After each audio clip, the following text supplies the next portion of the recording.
So in last lecture हमने पढ़ा था कि हम कैसे एक स्ट्रक्चर को बनाते हैं और पॉइंटर से उसे कैसे एक्सेस करते हैं। तो आज हम आगे बढ़ेंगे और हम देखेंगे कि what are dynamic memory allocation functions और हम एक स्ट्रक्चर को डायनेमिक कैसे बनाते हैं यानी स्ट्रक्चर के लिए डायनेमिक मेमोरी कैसे एलोकेट करते हैं। तो डायनेमिक मेमोरी एलोकेशन के मेन 4 फंक्शंस होते हैं, जिनमें से 2 हैं malloc and calloc. First one is malloc and second is calloc. Malloc function allocates a single block of memory and returns the address of first byte of allocated memory. This thing we have discussed in class कि malloc function जो है वो क्या करता है, जो parameters में हमने साइज दिया होता है, सपोज यहाँ पे दिया हुआ है 10 बाइट्स, तो 10 बाइट्स की एक मेमोरी को malloc एलोकेट करेगा। सपोज ये रैम में 10 बाइट्स की मेमोरी है, इसका स्टार्टिंग एड्रेस है 100 से लेके 110 तक। तो what malloc will do, malloc will allocate the memory of this 10 byte and it will return an integer pointer। ये जो यहाँ पे लिखा हुआ है इसका मतलब है कि वो जो मेमोरी एलोकेट होगी malloc से, उसको हम टाइप कास्टिंग कर देंगे, उसको हम उस टाइप का बना देंगे, पॉइंटर टाइप का, जिस टाइप का वो पॉइंटर है। यानी कि इंटीजर पॉइंटर हम यहाँ पे बना रहे हैं क्योंकि हम उसमें इंटीजर वेरिएबल सेव करना चाह रहे हैं उस 10 बाइट में। तो यहाँ पे इंटीजर पॉइंटर का मतलब है कि मेमोरी को हमने इंटीजर टाइप का बना दिया। ये पॉइंटर साइन है क्योंकि दिस इज एन एड्रेस। तो क्या रिटर्न करेगा मेलॉक फंक्शन यहाँ पे, इट विल रिटर्न 100। और 100 क्या है, एक एड्रेस है जो पॉइंटर में स्टोर हो जाएगा। तो इस लाइन से क्या होगा, हमारी मेमोरी में 10 बाइट की एक मेमोरी एलोकेट होगी, जिसका स्टार्टिंग का एड्रेस जो है वो 100, वो हम पॉइंटर में रिटर्न करेंगे। तो पॉइंटर एक वेरिएबल है जो एड्रेस होल्ड करता है, तो 100 आ जाएगा इस पॉइंटर में, यानी कि पॉइंटर इस नई एलोकेटेड मेमोरी का एड्रेस जानता है। इस एक लाइन से इतना काम होता है, एक मेमोरी एलोकेट होती है और उसका एड्रेस पॉइंटर में सेव हो जाता है। Malloc allocates a single block of memory, ठीक है। 100 अगर मुझे 10 बाइट्स की मेमोरी चाहिए तो वो एक साथ एलोकेट होगी। अगर मैंने यहाँ पे 100 लिख दिया तो 100 बाइट्स की मेमोरी भी एक साथ ही एलोकेट होती है मेलॉक में। But calloc allocates the multiple blocks of memory, ठीक है। ये करेगा एक साथ ही, लेकिन क्या करेगा कि मल्टीपल ब्लॉक्स करेगा। सपोज जैसे कि हमारा एरे होता है, तो एरे में क्या होता है, मल्टीपल इंडेक्सेस होते हैं। इसी तरीके का कुछ कंसेप्ट है कैलॉक के जो पैरामीटर्स है। मेलॉक में एक पैरामीटर था कितने बाइट की मेमोरी एलोकेट करनी है, यहाँ पे 2 पैरामीटर्स हैं, कितने बाइट की कितनी मेमोरी एलोकेट करनी है। यहाँ पे 10 बाइट्स की 5 मेमोरी एलोकेट होंगी कैलॉक से, और जो स्टार्टिंग एड्रेस होगा फिर हम एड्रेस को इंटीजर टाइप में कास्ट करके यहाँ पे पॉइंटर में सेव कर देंगे। तो इसका मतलब यहाँ पे कितनी मेमोरी एलोकेट होगी, 50 बाइट्स, 5 10s आर 50, यानी कि 10 बाइट्स के 5 ब्लॉक्स एलोकेट होंगे। बिल्कुल ये एक एरे की तरह होगा। और जो स्टार्टिंग एड्रेस होगा, सपोज ये है 500 से स्टार्ट हो रही है, तो 500 रिटर्न हो जाएगा किसमें, पॉइंटर में। तो पॉइंटर एक वेरिएबल है जिसमें आ जाएगा 500। तो यहाँ पे एक एरे एलोकेट होता है कैलॉक से, और मेलॉक से एक single byte of memory allocate होती है। ये चीज अगर आपको समझ में आ गई, तो अब हम देखते हैं कि हम कैसे स्ट्रक्चर के लिए डायनेमिक मेमोरी एलोकेट करते हैं और स्ट्रक्चर से हम काम करेंगे। तो dynamic memory allocation of structure कैसे करते हैं हम, कल हमने पढ़ा। स्ट्रक्चर क्या होता है, structure is a user defined data type, जिसमें कि हमारा एक स्ट्रक्ट कीवर्ड लिख के हम उसका कोई नाम लिखते हैं। यहाँ पे node is the name of this structure. उस स्ट्रक्चर के अंदर एक कैरेक्टर टाइप का इन्फो है, एक वेरिएबल है जिसमें कि एक कैरेक्टर, एक सिंगल कैरेक्टर स्टोर हो सकता है, ए बी सी डी कुछ भी स्टोर होगा, वो एक कैरेक्टर स्टोर होगा इसमें। और एक स्ट्रक्ट नोड नेक्स्ट, ये क्या है, दिस इज अ पॉइंटर। नाम से नहीं हम समझना है, पीटीआर नहीं लिखा है तो पॉइंटर नहीं है, ऐसा नहीं है। एस्ट्रिक साइन लगा है, दिस इज अ पॉइंटर, इस पॉइंटर का नाम है नेक्स्ट। एक पॉइंटर है इस स्ट्रक्चर के अंदर जिसका नाम है नेक्स्ट, और वो पॉइंटर किस टाइप का है, स्ट्रक्ट नोड टाइप का। यहाँ पे पॉइंटर का अभी तक हमने क्या देखा था, हमने जो पॉइंटर्स एलोकेट किए होते हैं वो इस तरह के आपने यूज किए हैं, एंड पॉइंटर। ये पॉइंटर किस टाइप का है, इंटीजर टाइप का। यहाँ पे क्या है, ये पॉइंटर स्ट्रक्ट नोड टाइप का है। दैट मीन्स कि ये जो पॉइंटर है ये किस टाइप के वेरिएबल का एड्रेस होल्ड करेगा, स्ट्रक्ट नोड टाइप के वेरिएबल का एड्रेस होल्ड करेगा। और स्ट्रक्ट नोड टाइप का जो वेरिएबल होता है वो कौन होगा, वो इस स्ट्रक्चर का वेरिएबल होगा, क्योंकि यही तो स्ट्रक्चर है स्ट्रक्ट नोड टाइप का। तो अगर मैं एक वेरिएबल बनाती हूँ यहाँ पे स्ट्रक्ट नोड, सॉरी एन, एक मैंने एन नाम का वेरिएबल बनाया स्ट्रक्चर टाइप का, तो स्ट्रक्ट नोड नेक्स्ट, जो ये पॉइंटर है नेक्स्ट, इसके अंदर इस n का एड्रेस आ सकता है। ठीक है, नेक्स्ट पॉइंटर किस टाइप के वेरिएबल का एड्रेस होल्ड करेगा? इसी स्ट्रक्चर टाइप के वेरिएबल का एड्रेस होल्ड करेगा। अब यहाँ पे एक स्ट्रक्ट नोड पॉइंटर ptr बनाया हुआ है, दैट मीन्स कि एक पॉइंटर है जो अगेन स्ट्रक्ट नोड के किसी वेरिएबल का एड्रेस होल्ड करेगा। तो अब हम क्या करेंगे यहाँ पे, अभी तक हम क्या कर रहे थे, हमने कल जो पढ़ा था, हमने स्ट्रक्ट नोड का एक वेरिएबल बनाया था जिसका नाम था, कुछ भी नाम था, जैसे कल हमने डेट बनाया था, डेट नाम का वेरिएबल बनाया था। तो अगर हम बिना वेरिएबल के, हमने पढ़ा है कि अगर हम इंटीजर टाइप की वैल्यू स्टोर करना चाहते हैं तो मुझे एक वैल वेरिएबल की जरूरत होती है। अब मैंने आपको ये भी पढ़ाया था कि अगर मुझे उस मेमोरी में एक वैल्यू स्टोर करनी है, सपोज इस लाइन से क्या होगा, एक मेमोरी एलोकेट होगी वैल जिसमें चला जाएगा, यहाँ पे अगर ऐसा लिखा हुआ है तो इसमें 10 आ जाएगा।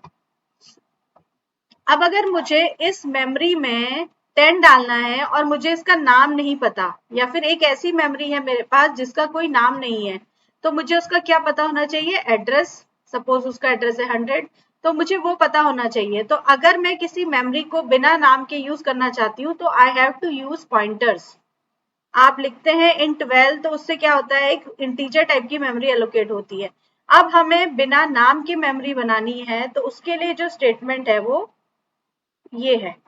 अभी हमने पढ़ा malloc क्या करता है, एक मेमोरी एलोकेट करता है जितने बाइट्स का साइज हम यहाँ पे देते हैं। तो ये जो साइज है यहाँ पे, अब साइज ना देकर, मैंने आपको क्लास में भी पढ़ाया था कि हमने साइज ऑफ फंक्शन का यूज किया है struct node. Size of function क्या करता है, इसके अंदर आप अगर इंटीजर लिखेंगे तो वो इंटीजर का जो साइज है दैट इज 2 बाइट्स या 4 बाइट्स की मेमोरी एलोकेट करेगा। तो यहाँ पे साइज ऑफ स्ट्रक्ट नोड क्या है, मेरा डेटा टाइप है, जैसे इंटीजर है वैसे स्ट्रक्ट नोड है। तो स्ट्रक्ट नोड की कितना साइज है स्ट्रक्ट नोड का, यहाँ पे एक कैरेक्टर है 1 बाइट और यहाँ पे एक पॉइंटर है दैट इज 2 बाइट्स। तो 3 बाइट्स की मेमोरी एलोकेट हो जाएगी, यहाँ पे आ जाएगा कैलकुलेट होके 3। तो 3 बाइट्स की मेमोरी एलोकेट करेगा मेलॉक, और उसका जो स्टार्टिंग एड्रेस है वो रिटर्न करेगा पॉइंटर में। और यहाँ पे हमने टाइप कास्टिंग करी है, उस मेमोरी को हमने किस टाइप का बना दिया, स्ट्रक्ट नोड टाइप का। क्यों बनाया? क्योंकि हमारा पॉइंटर भी स्ट्रक्ट नोड टाइप का है। जिस टाइप का पॉइंटर है मेमोरी एड्रेस भी उसी टाइप का होना चाहिए ना। हम ये बात पढ़ते हैं कि जिस टाइप का हमारा पॉइंटर है, सपोज इंटीजर पॉइंटर है, तो इंटीजर पॉइंटर एक इंटीजर वेरिएबल वैल की ही एड्रेस को होल्ड कर पाता है। ये चीज सेम होनी चाहिए। तो यहाँ पे भी ये चीज है कि जो एड्रेस है उसको हम किस टाइप का बना देंगे, जिस टाइप का हमारा पॉइंटर है, that is struct node pointer. तो मेलॉक ने एक मेमोरी एलोकेट करी है स्ट्रक्चर के लिए, और उसको कौन जानता है? पॉइंटर जानता है। तो अब हमारा इस लाइन से क्या होने वाला है, एक मेमोरी एलोकेट होने वाली है।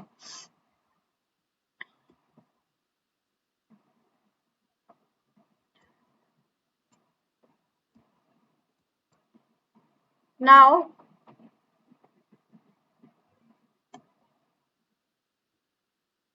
let us do this in code.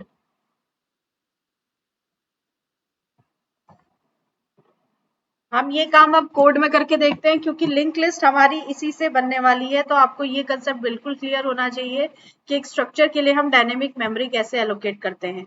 तो सबसे पहले हम सी का प्रोग्राम कर रहे हैं, तो we have to include the header file. Now मैं एक स्ट्रक्चर बना रही हूँ, सपोज मैं एक एम्प्लॉय का स्ट्रक्चर बना रही हूँ, स्ट्रक्ट ईएमपी, जिसके अंदर स्ट्रक्चर इस तरीके से बनाते हैं आप, ब्रेसेस ओपन ब्रेसेस क्लोज, इसके बीच में आपको जो जो डेटा इसमें रखना है, this is a user defined data type. आप जो वैल्यूज चाहें वो इसके अंदर लिखेंगे, तो इसका जब आप वेरिएबल बनाएंगे वो उसके अंदर उतनी वैल्यूज होंगी। मैं सॉरी ये ईएमपी है, मैं चाहती हूँ कि एक एम्प्लॉय की आईडी और उसका नाम मैं स्टोर करूं एक वेरिएबल के अंदर। तो इंटीजर आईडी और नेम किस टाइप का होता है, नेम होता है एरे, नेम हम एरे में स्टोर करते हैं। तो मैंने कैरेक्टर एरे लिया जिसमें 20 कैरेक्टर्स का उसका नेम हो सकता है मैक्सिमम। तो अब ये जो मेरा स्ट्रक्चर बना, इस स्ट्रक्चर का वेरिएबल जो भी मैं बनाऊंगी, सपोज मैंने बनाया स्ट्रक्ट ईएमपी E1, एक एम्प्लॉय मैंने बनाया E1, तो E1 के अंदर क्या होगा, एक आईडी होगी एक नेम होगा। अगर मैं एक और वेरिएबल बनाती हूँ E2, उसके अंदर भी एक आईडी होगी एक नेम होगा, वो बिल्कुल अलग होगा E1 से। E1 के अंदर अलग आईडी और नेम है, E2 के अंदर अलग आईडी और नेम है। ये चीज आपको समझ में आती है? तो अब मैं यहाँ पे क्या करूंगी, मैं बिना स्ट्रक्चर का वेरिएबल बनाए मैं एक मेमोरी बनाऊंगी, उस मेमोरी में आईडी और नेम के अंदर वैल्यू डालूंगी। तो पहले हम वेरिएबल से बना के देख लेते हैं, ठीक है। इंट मेन, मैं स्ट्रक्चर टाइप का एक वेरिएबल बना रही हूँ, स्ट्रक्ट emp ई के अंदर क्या है, आईडी और नेम है। तो अब उसकी वैल्यूज मैं यूजर से पूछती हूँ, printf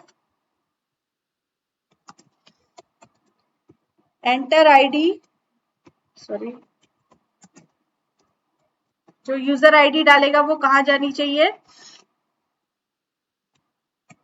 ई के अंदर जो आईडी है that is scanf%d comma address of E dot ID, E के अंदर जो आईडी है उसमें सेव हो जाएगा। अब मैं कहती हूँ यूजर से printf एंटर योर नेम। तो जो नाम होता है वो किस टाइप का है, एक एरे है। तो एरे के केस में हम परसेंटेज स्कैनएफ से नहीं कराते हैं, क्योंकि हमारी एरर आती है। आपका जो नाम है, सपोज किसी का नाम है अमित कुमार, तो अमित और कुमार के बीच में जब हम स्पेस देंगे तो वो केवल अमित ले लेगा स्कैनएफ, तो यहाँ पे एरर के चांसेस होते हैं। तो you can use gets, एक फंक्शन होता है गेट एस, गेट स्ट्रिंग। जो गेट एस क्या करता है, आप जितना भी लंबा नाम देंगे चाहे उसमें कितने भी स्पेसेस हो, वो पूरी बफर को रीड करता है। आपने जितना भी वैल्यूज दी है वो सब यहाँ पे रीड करेगा और उनको कहाँ सेव कर देगा, ई डॉट नेम में, ई वेरिएबल के अंदर जो नेम है उसमें सेव कर देगा। तो हमने एक स्ट्रक्चर का वेरिएबल बनाया, उसके अंदर आईडी और नेम में वैल्यूज डाली। अब हम उनको प्रिंट करा के देखते हैं कि वैल्यू गई या नहीं गई। तो /n hello %s your ID is %d, जो भी नाम डाला जाएगा, सपोज अमित मैंने डाला तो hello Amit your ID is this, ऐसा प्रिंट हो जाएगा हमारा आउटपुट। तो %s से मुझे क्या प्रिंट कराना है, emp डॉट नेम को, और %d से जो आईडी प्रिंट हो रही है वो है, सॉरी, e डॉट नेम और e डॉट आईडी। ये मेरी दो वैल्यूज प्रिंट हो जाएंगी। तो हम देखते हैं कि अब हमने जो वैल्यूज डाली हैं वो, ये हमारा स्ट्रक्चर का वेरिएबल जो है वो बना और उसके बाद उसमें वैल्यूज गई या नहीं गई, हमारा एग्जैक्टली काम कर रहा है या नहीं। तो हम रन करते हैं इस कोड को। सबसे पहले क्या हुआ होगा मेमोरी में, स्ट्रक्ट emp e, इस लाइन से एक e नाम का वेरिएबल बना जिसके अंदर एक आईडी है, हमने वैल्यू एंटर करी तो वो e की आईडी में चली गई। उसके अंदर एक नेम है, वैल्यू एंटर करेंगे वो e डॉट नेम में चला जाएगा। तो एंटर आईडी, सपोज मैंने डाली आईडी 200 और उसने देखो एंटर नेम नहीं पूछा, ठीक है। एंटर नेम क्यों नहीं पूछा उसने, हेलो स्पेस चला गया नाम में। तो इसका जो रीजन होता है वो होता है यहाँ पे बफर में थोड़ी सी प्रॉब्लम होती है। आपका एंटर आईडी मैंने जो भी 250 डाली, उसके बाद जो एंटर मैंने डाला या स्पेस डाला वो चला जाता है यहाँ पे नाम में, ठीक है। तो स्ट्रिंग के केस में चांसेस होते हैं एरर्स के, क्योंकि हमारा कीबोर्ड से जो हम डेटा डालते हैं उसमें स्पेस या एक्स्ट्रा कोई की हमने प्रेस कर दी तो वो डेटा अपने आप स्ट्रिंग ले लेता है। तो यहाँ पे हमें लिखना होता है f+stdin। स्ट्रिंग के केस में हमें बफर को फ्लश करना पड़ता है, यानी पहले से जो वैल्यूज पड़ी हुई है उनको क्लियर कर दो और अब जो हम डालेंगे वही वैल्यूज इनमें डालना। तो f+stdin का यूज आप करेंगे गेट एस से पहले, जिससे कि हमारा डेटा बिल्कुल ठीक जाएगा। तो अब देखो हमारा 22 हमारी आईडी है, मैंने डाली और वो पूछ रहा है एंटर नेम, सपोज मैंने कहा अमित कुमार। तो आउटपुट हमारा क्या आया, hello Amit Kumar your ID is 22, ये आ गया हमारा। इसका मतलब क्या हुआ, मेमोरी में एक ई नाम का वेरिएबल बना, उसके अंदर आईडी और नेम में वैल्यूज चली गई और ये सेव हो गई। उसके बाद हमने उसे इस लाइन से प्रिंट करा दिया। इतना क्लियर है, हमने स्ट्रक्चर का वेरिएबल बनाना सीखा। अब हम देखते हैं कि स्ट्रक्चर को पॉइंटर से कैसे एक्सेस हमने कल करा था। हमने लिया था एक सेम टाइप का पॉइंटर struct emp ptr और फिर हमने क्या किया था, ptr assigned address of e, हमने e का एड्रेस डाल दिया था ptr में। तो उसके बाद हमने यहाँ पे लिखा था ptr एरो आईडी, क्योंकि पॉइंटर से आप जब एक्सेस करते हैं स्ट्रक्चर के अंदर के वेरिएबल्स को तो एरो ऑपरेटर से कर सकते हैं। और यहाँ पे हम लिखेंगे ptr एरो नेम। और फिर उसके बाद यहाँ पे प्रिंट कराने के लिए भी हम ptr से एक्सेस करेंगे। अब हम ई का यूज नहीं कर रहे हैं, तो जब हम ई का यूज कर ही नहीं रहे तो हम ई को डिक्लेयर भी क्यों करें? यहाँ पे क्या जरूरत है? क्या हम ये काम बिना ई के नहीं कर सकते? यस, हम कर सकते हैं। तो अब जो मैं आपको बता रही हूँ, अब हम क्या करेंगे, हम इस स्ट्रक्चर का एक वेरिएबल बनाएंगे, लेकिन उसका कोई नाम नहीं होगा। नाम कब होता है? जब हम वेरिएबल डिक्लेयर करते हैं। तो अब हम वेरिएबल डिक्लेयर नहीं करेंगे स्ट्रक्चर टाइप का, हम सीधे मेमोरी बनाएंगे स्ट्रक्चर टाइप की, और वो मेमोरी बनेगी malloc फंक्शन से। तो अब हम इसको नहीं लिखते हैं। अब हमारे पास है एक स्ट्रक्चर टाइप का पॉइंटर ptr, ठीक है।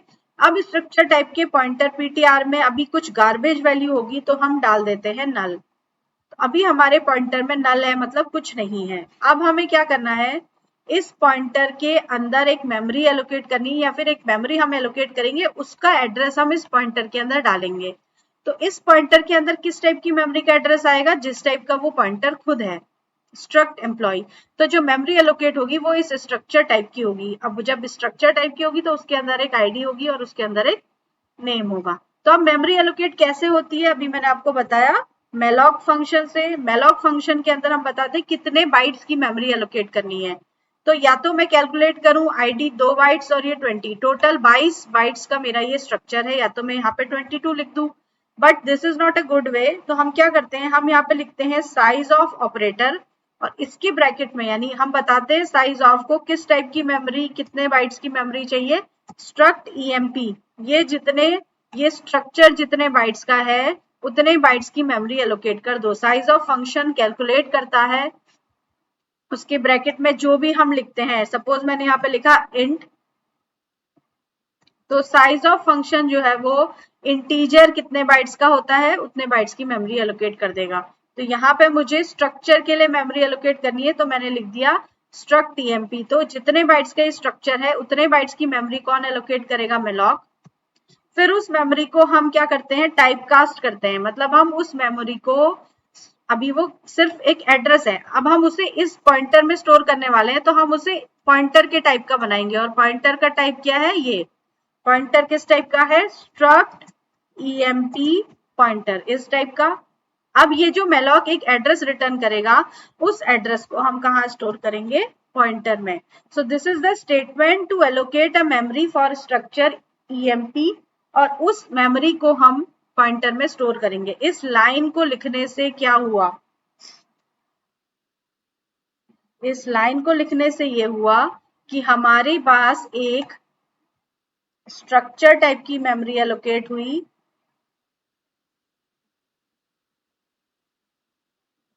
उस स्ट्रक्चर टाइप की मेमोरी का कोई नाम नहीं है, उसके अंदर एक आईडी है इंटीजर वेरिएबल, और उसके अंदर एक नेम नाम का एरे है। उसका जो साइज है वो कितना है? 22 bytes. My pen is not working fine today, I don't know why. 100 से लेके 122 तक उसका साइज होगा, ठीक है। तो अब उसका जो एड्रेस है वो कौन रिटर्न करेगा? उसका एड्रेस 100 है, तो वो रिटर्न होके कहाँ जाएगा? ptr में। तो ptr एक पॉइंटर है किस टाइप का? स्ट्रक्चर टाइप का, और उसमें आ गया 100। तो ये पॉइंटर अब इस नई एलोकेटेड मेमोरी को जानता है जिसका कोई नाम नहीं है। तो अब अगर मैं पॉइंटर एरो आईडी लिखूंगी तो वैल्यू कहाँ जाएगी? यहाँ। पॉइंटर एरो नेम लिखूंगी तो नाम कहाँ जाएगा? यहाँ। इस मेमोरी का कोई नाम नहीं है, इसको बस हम पॉइंटर की हेल्प से जानते हैं। इतना काम हुआ एक लाइन लिखने से। अब मैं क्या करूंगी, इसमें मैंने सेम स्टेटमेंट लिखा हुआ है, आईडी जो यूजर डालेगा वो पॉइंटर एरो आईडी, नेम जो डालेगा वो पॉइंटर एरो नेम, यहाँ पे डॉट नहीं होना चाहिए। और उसके बाद यहाँ पे पॉइंटर एरो नेम और पॉइंटर एरो आईडी को हम प्रिंट कर देंगे। लेट्स सी, अब हमारा सेम काम होना चाहिए, क्योंकि हमने क्या किया, पॉइंटर की हेल्प से अब हम उस प्रोग्राम को रन कर रहे हैं। अब हमने dynamic memory, this is the program of dynamic memory allocation. अब जो मेमोरी एलोकेट हुई है ना, वो अभी जब ये ब्लैक वाली स्क्रीन ओपन हुई है, दैट इज कंसोल, अब ये मेमोरी एलोकेट हुई है। अभी तक क्या था, कोड में मेमोरी एलोकेट नहीं हुई। जब हमारा प्रोग्राम कंपाइल हुआ तो किसके लिए मेमोरी एलोकेट हुई थी? पॉइंटर के लिए और malloc के लिए। मतलब हमारी जो मेमोरी एलोकेट होती है वो अभी रन टाइम पे हुई है, जब वो कोड रन हुआ है। तो अब यहाँ पे वो अभी पूछेगा हमसे एंटर आईडी और एंटर नेम, और उसके बाद हमारा प्रोग्राम में वैल्यू कहाँ चली जाएगी, जो अभी नई मेमोरी बनी है, किसमें, मेलॉक से जो बनी है उसके अंदर। तो सपोज मैंने डाला 12 और नाम में यहाँ में मैंने डाला रोहित, तो hello Rohit your ID is 12। ये जो हमारी मेमोरी एलोकेट हुई थी मेलॉक से, उसके अंदर हमारा ये डेटा स्टोर हो गया।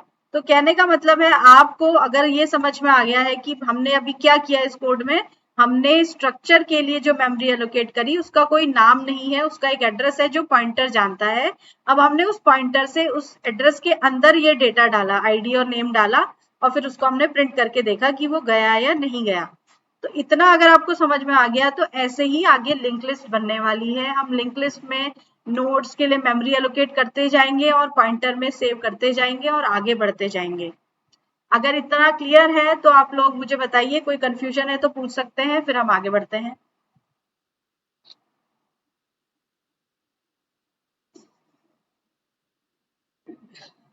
चलिए ठीक है, आगे बढ़ते हैं।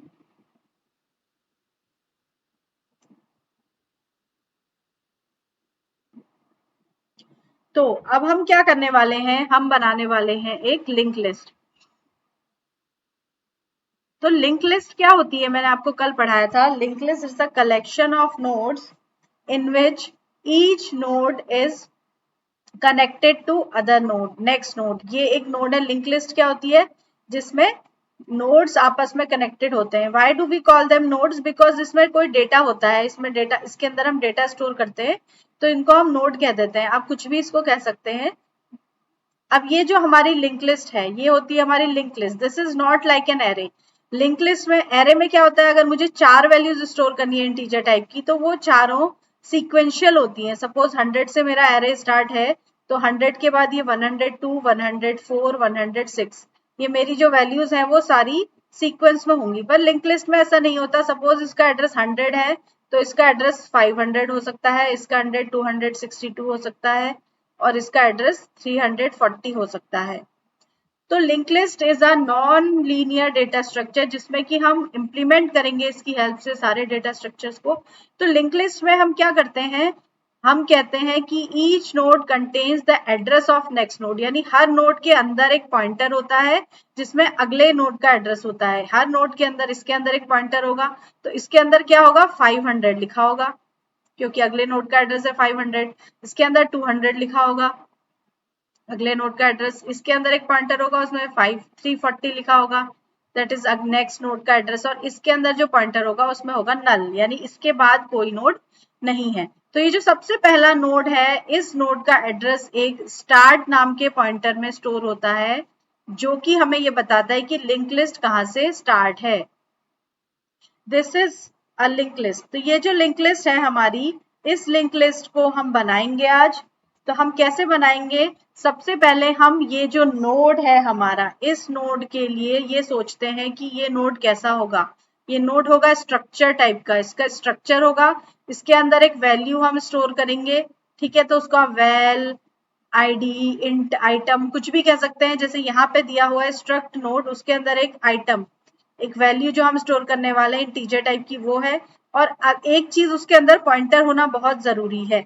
तो वो पॉइंटर किस टाइप का होगा, स्ट्रक्ट नोड टाइप का, क्योंकि हर नोड किस टाइप का है, स्ट्रक्चर टाइप का। ये नोड किसका है, किस टाइप का, स्ट्रक्चर टाइप का। ये नोड भी स्ट्रक्चर टाइप का, ये नोड भी स्ट्रक्चर टाइप का।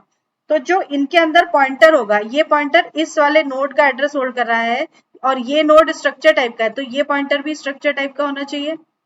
ये वाला पॉइंटर किसका एड्रेस होल्ड कर रहा है, इस वाले नोड का, और ये नोड स्ट्रक्चर टाइप का है, तो ये पॉइंटर भी स्ट्रक्चर टाइप का होना चाहिए। सो हर स्ट्रक्चर के अंदर एक स्ट्रक्चर टाइप का पॉइंटर है। This is called self referential structure. इस तरह के स्ट्रक्चर को हम कहते हैं सेल्फ रेफरेंशियल स्ट्रक्चर, यानी कि अपने रेफरेंस, सेल्फ का रेफरेंस देने वाले टाइप का एक पॉइंटर उसके अंदर होता है। सेल्फ रेफरेंशियल स्ट्रक्चर इसे हम कहते हैं। तो सबसे पहले अब हम इस लिंक लिस्ट को कैसे बनाते हैं। तो लिंक लिस्ट जो हमारी बनती है वो होती है, सबसे पहले, लेट मी इरेज एवरीथिंग। सबसे पहले हमारा जो लाइन लिखी हुई है वो लिखी हुई है स्ट्रक्ट नोड स्टार्ट असाइन नल, यानी कि एक स्टार्ट नाम का पॉइंटर हमने बनाया किस टाइप का, स्ट्रक्चर टाइप का, और उसमें नल डाल दिया, मतलब अभी कुछ नहीं है, अभी हमारी लिंक लिस्ट स्टार्ट नहीं हुई है। फिर हम क्या करेंगे, यहाँ पे किया हुआ है स्ट्रक्ट नोड का साइज प्रिंट करा के देखा हुआ है, क्योंकि 4 है, क्योंकि ये हमारा एक इंटीजर वैल्यू है, ये हमारा पॉइंटर है, पॉइंटर का साइज हमेशा 2 बाइट्स का होता है, तो 4 बाइट यहाँ पे प्रिंट हो जाएगा। अब हम क्या करेंगे, इस स्टार्ट के आगे हम लिंक लिस्ट बनाएंगे। तो स्टार्ट के आगे लिंक लिस्ट बनाने का क्या मतलब है कि एक मेमोरी एलोकेट करेंगे और उसका एड्रेस स्टार्ट में आ जाएगा। तो ये जो कोड है, इस कोड में पूरी लिंक लिस्ट की जान है, मतलब ऐसे ही हमारी लिंक लिस्ट बनती है।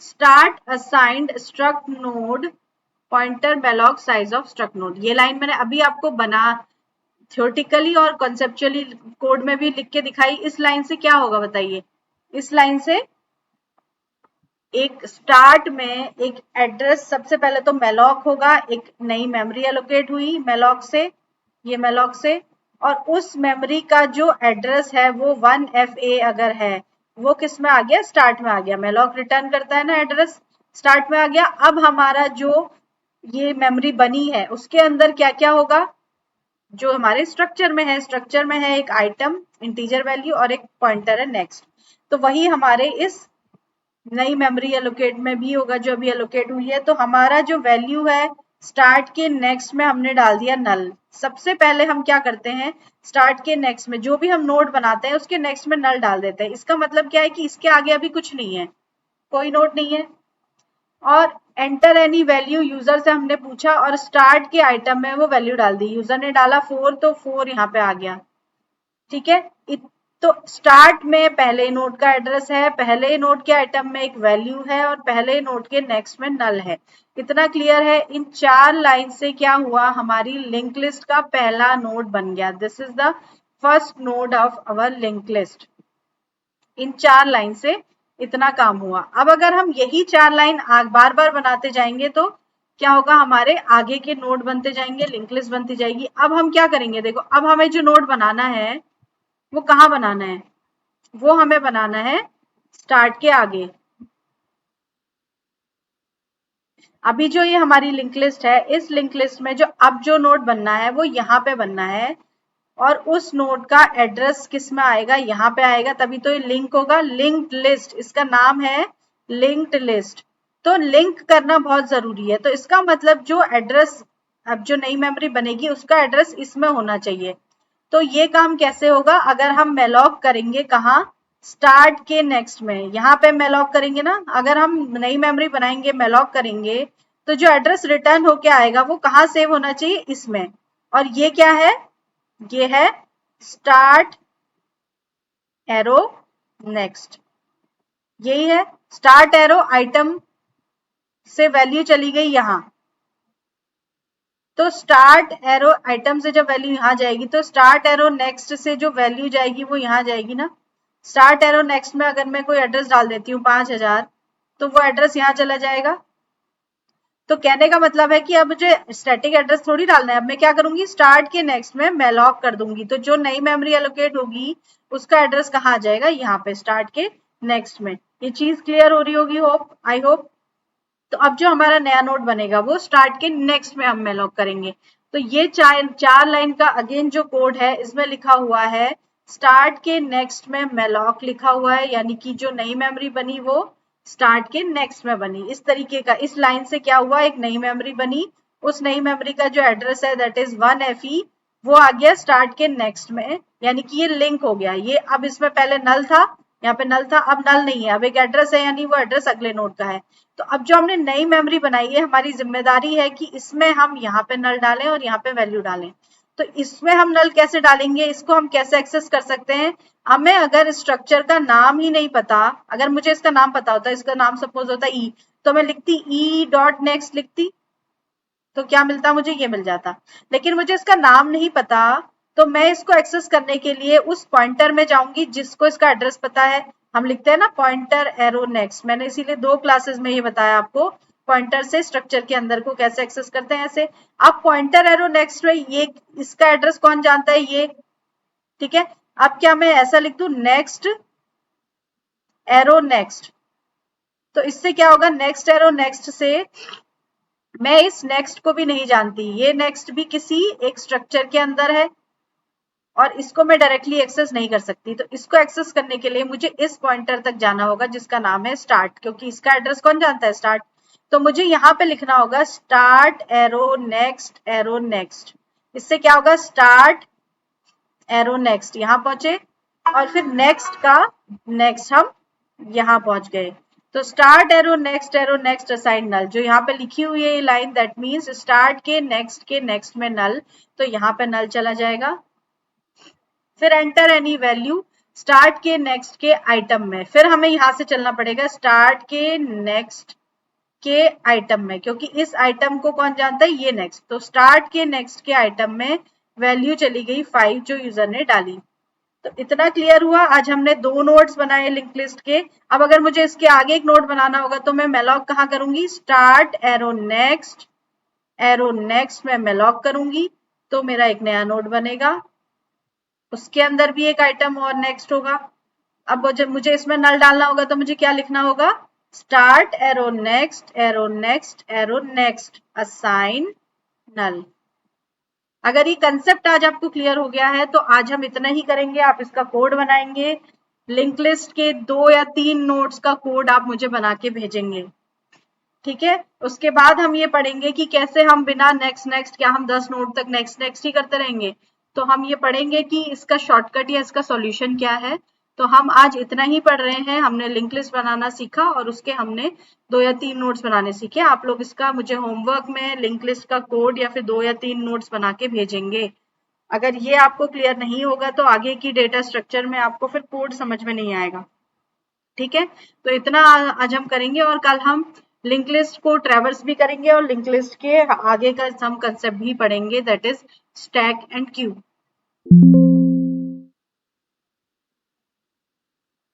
That was all for today. Let me take the attendance. Priyanshu Singh Devpa wants to join. मैंने ज्वाइन तो किया था।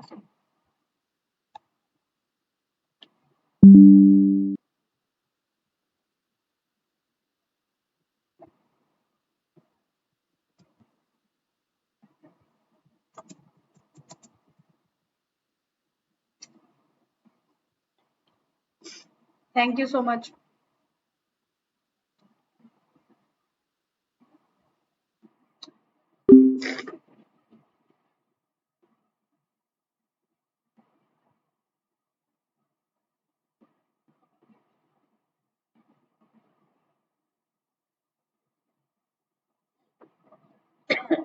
आपने जिस व्यक्ति को कॉल किया